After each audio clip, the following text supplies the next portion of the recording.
Sí, no, medio medio, ¿viste? Pero bueno. Sí, no, al medio, claro. Sí, sí, claro. Sí.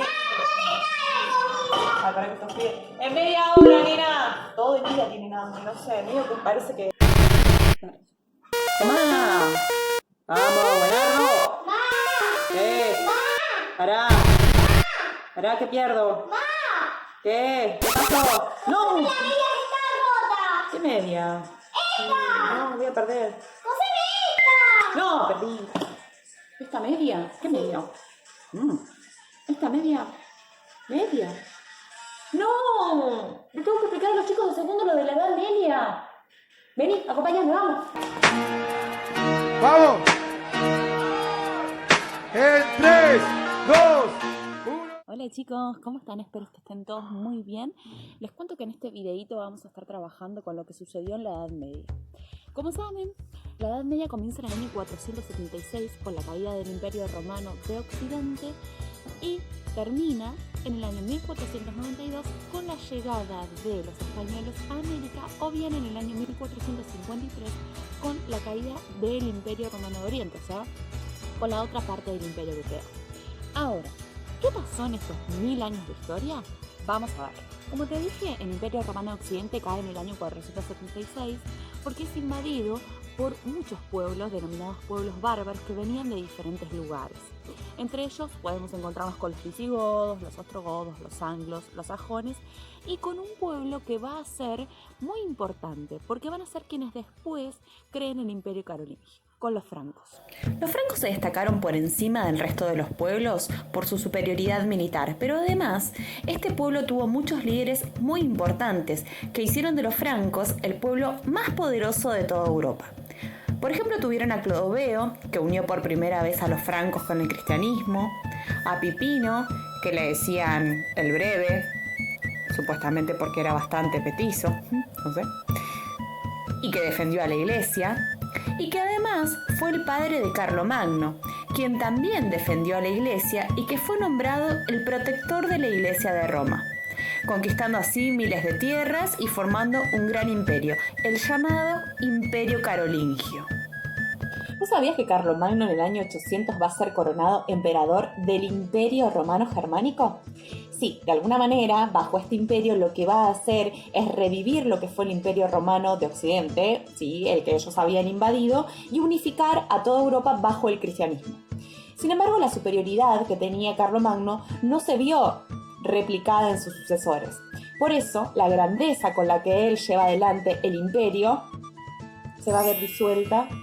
¿Por qué sucede esto? Porque tiempo después el imperio quedó dividido en sus 3 nietos y se repartió formando los reinos de Alemania, Francia e Italia.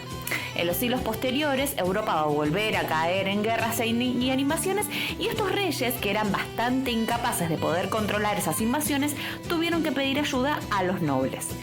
Para asegurarse de que esos nobles, que eran los dueños de esos grandes castillos, iban a ayudarlos, tuvieron que entregarle tierras, es decir, feudos.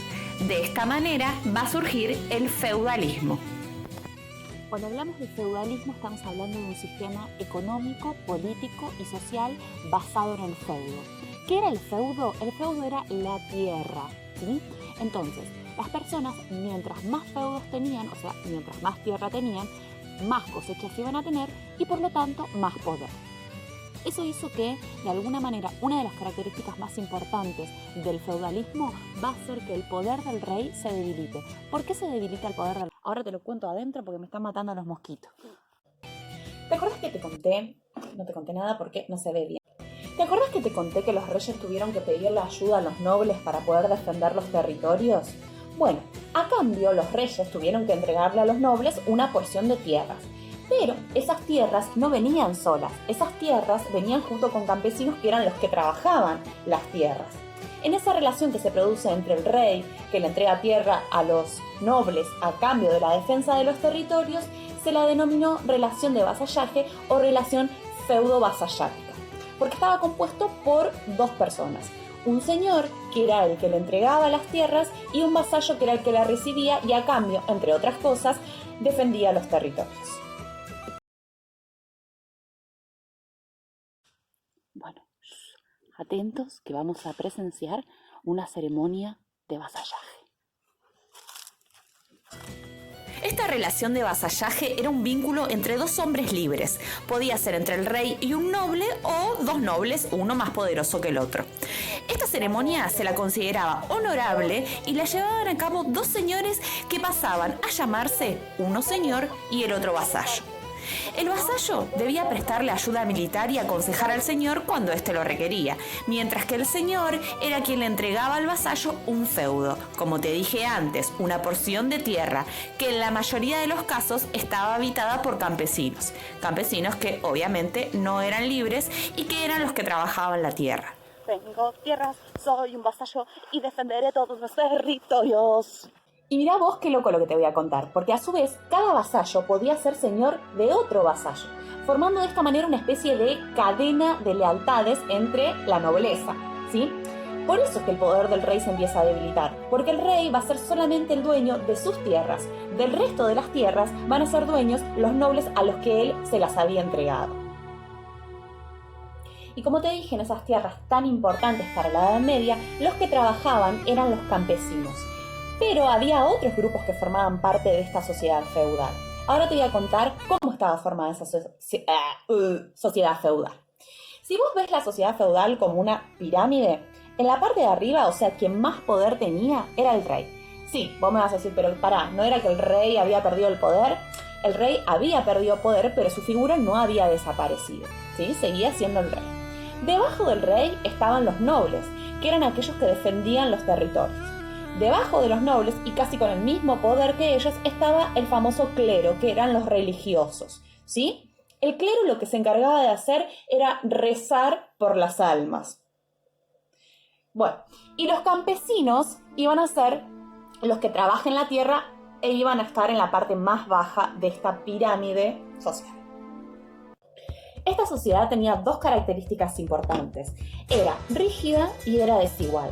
Rígida, ¿por qué? Porque cada persona que ocupaba un lugar en esa sociedad, ya sea noble, clero o campesino, no se podía modificar, porque supuestamente ese lugar lo había establecido Dios. Iba a ser desigual porque no todas las personas tenían los mismos privilegios. Además, por otra parte, no existía la movilidad social. ¿Qué significa esto? Que si vos habías nacido campesino, ibas a morir campesino. No te quedaba otra. Es importante hacer una aclaración respecto a los religiosos y a los campesinos, ya que, como sabías, los nobles se dedicaban a defender las fronteras de los territorios, eran los dueños de las tierras y vivían en los castillos, que eran esos enormes e imponentes edificios que se construyeron para defenderse de las invasiones del siglo IX y, como estaban construidos en sitios bastante altos, desde ahí podían visualizar a los enemigos. Pero los nobles no eran los únicos privilegiados en esta sociedad. También estaban los religiosos, o también denominado clero, que se dedicaban a rezar por la salvación de las almas. Ya sabemos que para estas épocas la religión era muy importante y que los religiosos eran una especie de intermediarios entre Dios y los fieles y que tenían una gran influencia en la sociedad. Lo que decían, obviamente, era palabra santa. La máxima autoridad era el Papa, quien tenía mucho poder e inclusive podía expulsar a los reyes de la iglesia, lo cual se transformaba en un problemón. En cuanto al aspecto económico, la iglesia tenía muchos territorios y además tenían el diezmo, que era una 10ª parte de lo que producían los campesinos. Se beneficiaron también con donaciones de tierra que le hacían los reyes porque obviamente creían que de esta manera iban a alcanzar el perdón de todos sus pecados. Ahora, te digo la verdad, no todos estaban ATR como los nobles y el clero. Para la Edad Media, la mayoría de la población, estamos hablando de un 90% aproximadamente, eran campesinos y muy pocos eran dueños de las tierras que trabajaban. La mayoría vivía en el señorío, o sea, en la tierra del señor. Ahora te voy a contar cuáles son las funciones que tenían los campesinos y en realidad cuáles eran las obligaciones, porque derechos básicamente no tenían. Los campesinos eran los siervos del señor. No podían abandonar el feudo, tampoco podían casarse sin el permiso del señor, se los vendía con la tierra donde vivían, trabajaban pobrecitos todo el día y además tenían que pagar un tributo anual, o sea, lo pagaban con cosechas o animales. Que para el siglo XI las invasiones empezaron a disminuir bastante y se vieron una época, digamos, de tranquilidad. ¿sí? Frenaron las invasiones, las cosechas empezaron a aumentar, mejoraron las técnicas de cultivo y además la población empezó a aumentar. ¿Por qué aumenta la población? Evidentemente aumenta porque si mejoraron las cosechas, al mejorar las técnicas de cultivo, la población iba a estar mucho mejor alimentada y no iba a morir tan joven. Además, otra causa importante, se terminaron las guerras por las invasiones y eso obviamente permitía que descienda la mortalidad, o sea que haya menos muertos. Como a los campesinos se les hacía cada vez más difícil poder alimentar a sus familias y encima tener que pagarle los tributos al señor, que además eran cada vez más caros, tuvieron que, con el permiso del señor, obviamente, salir a buscar nuevas tierras para poder cultivar y cumplir con sus obligaciones. Pero las tierras que ellos encontraban tuvieron que ponerlas en condiciones porque eran tierras que no se podían cultivar. Entonces tuvieron que desecar los pantanos o talar árboles. Este proceso tuvo un nombre. Esa búsqueda de nuevas tierras para cultivar se llamó roturaciones.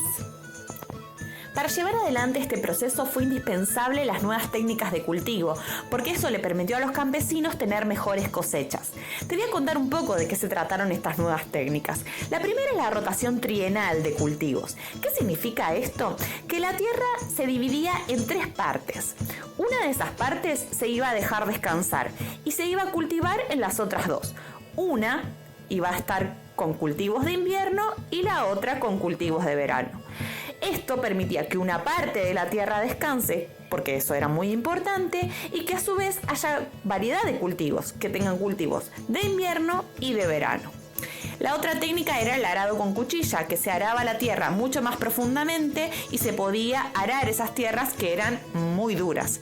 Y en última instancia tenemos el uso del caballo, que permitía usarlo para labrar la tierra enganchando al arado al caballo, que obviamente era mucho más rápido que el buey, que era otro animal que también utilizaban. Igual pobre caballito que tenían que usarlo para arar la tierra.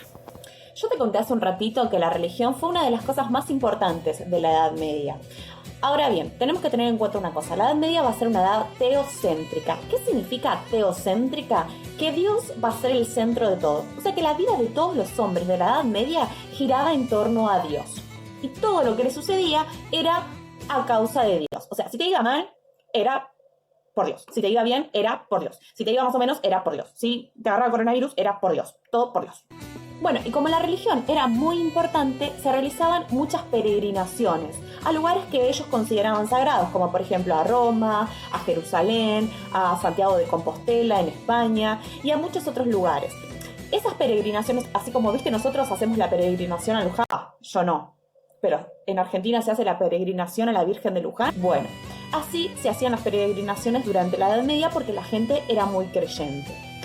Durante el proceso de las peregrinaciones se permitió que surja mucho o que se desarrolle el comercio. ¿Por qué? Porque las personas que realizaban esas peregrinaciones consumían, se quedaban a dormir en diferentes hospedajes, etc. Entonces, de alguna manera, eso hizo que el comercio se reactive. ¿Qué le doy? ¿Qué va a querer?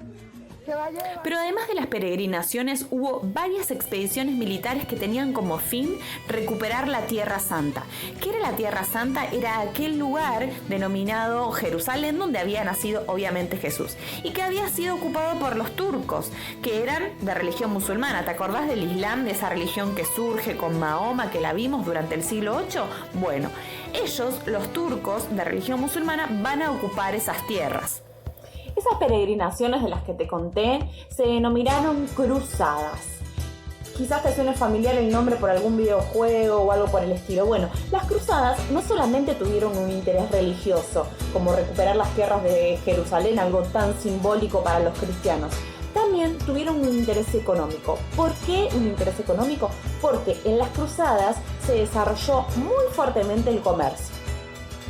A todo esto no solamente se produjo un crecimiento agrícola, sino que también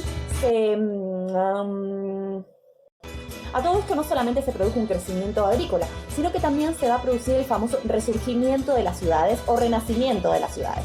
¿Por qué renacer de las ciudades?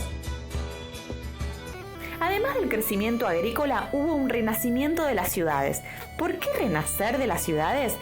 porque antes en el Imperio Romano de Occidente las ciudades eran muy importantes, sobre todo a nivel económico, pero con su caída entraron en decadencia y dejaron de tener ese poder que tenían. Por eso se habla de resurgir, porque en el siglo XI, con la reactivación de la economía y la expansión agrícola, hubo un gran excedente que se terminaron vendiendo ¿en dónde? Obviamente en las ciudades. Además también se va a reactivar el comercio con otras ciudades del mundo, como por ejemplo con la India, de donde se traían productos que no había en Europa. Por ejemplo, especias, telas, tinturas. Eso hizo que crezca también, a su vez, la producción artesanal. A su vez, ese renacimiento de las ciudades hizo que muchos campesinos se puedan escapar de la autoridad de los señores y que se vayan a vivir a la ciudad. Ahora te quiero contar algo re importante. ¿Sabes quiénes eran los que vivían en las ciudades? Se los llamó burgueses porque viene de burgos, de ciudades, ¿sí? Los burgueses van a ser una nueva clase social, o sea, no tenían nada que ver ni con los nobles, ni con el clero, ni con los campesinos. Van a ser un nuevo grupo social que va a tener una característica muy importante, que va a ser que los integrantes de ese grupo van a tener diferentes niveles de riqueza. Entonces, dentro de los burgueses vos te vas a encontrar con banqueros, mercaderes, artesanos, etcétera. O sea que no era un grupo homogéneo, sino que todos sus integrantes tenían diferentes características. Acordate bien, burgueses. Este grupo social va a ser muy importante para toda la historia que se viene.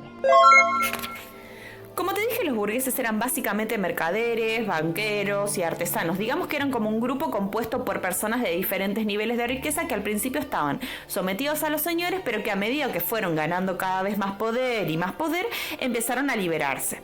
Es muy importante que te acuerdes de este nuevo grupo porque de acá en más van a ser muy pero muy importantes para el resto de los sucesos de la historia, no solo para la Edad Media, sino para todas las revoluciones que van a venir.